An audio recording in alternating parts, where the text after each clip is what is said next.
बेटे की अकाल मृत्यु को रोकने के लिए धर्म ग्रंथों में कई उपाय और कथाएं वर्णित हैं। इनमें से एक प्रमुख कथा धनतेरस पर्व से जुड़ी है, जो यमराज के दीपदान से संबंधित है।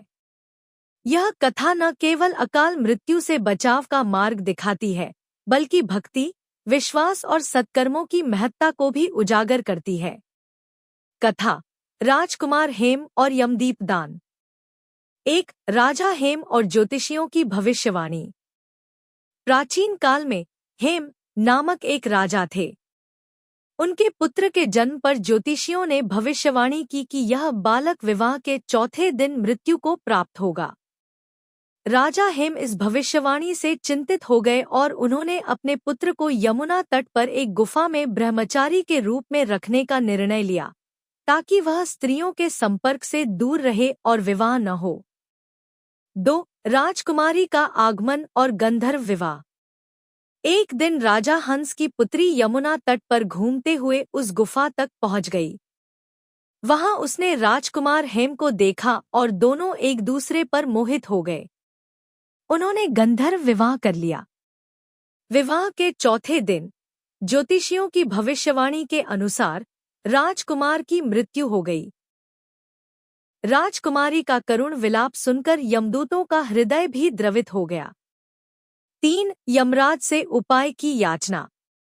यमदूतों ने यमराज से पूछा, क्या अकाल मृत्यु से बचने का कोई उपाय नहीं है? यमराज ने उत्तर दिया, धनतेरस के दिन विधिपूर्वक पूजा अर्चना और दीपदान करने से अकाल मृत्यु से बचा जा सकता है।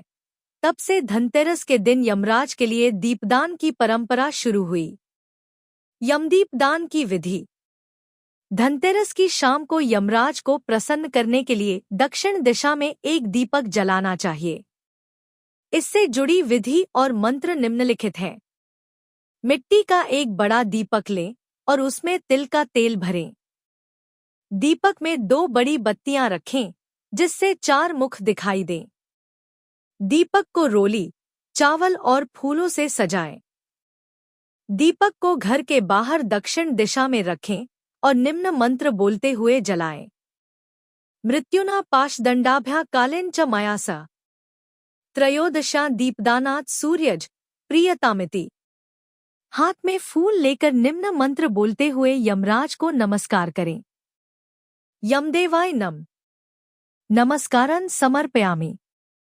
एक बताशा या मिठाई दीपक के पास रखते हुए मंत्र बोलें। यमदेवाय नम नैवेद्य निवेद्यामि। हाथ में जल लेकर निम्न मंत्र बोलते हुए दीपक के पास छोड़ दें। यमदेवाय नम आचमनार्थे जलन समर्पयामि। अंत में पुनः यमदेवाय नम बोलते हुए दक्षिण दिशा में नमस्कार करें। इस प्रकार दीपदान करने से अकाल मृत्यु का भय नहीं रहता और परिवार में सुख शांति बनी रहती है। निष्कर्ष। यह कथा और यमदीपदान की परंपरा हमें सिखाती है कि भक्ति, विश्वास और सत्कर्मों से हम अपने और अपने परिवार के जीवन में आने वाले संकटों से बच सकते हैं। धनतेरस के दिन यमराज के लिए दीपदान करने से अकाल मृत्यु का भय दूर होता है और जीवन में सुख समृद्धि आती है। इसी तरह के वीडियो के लिए वीडियो को लाइक, चैनल को सब्सक्राइब कर लीजिए। राधे राधे।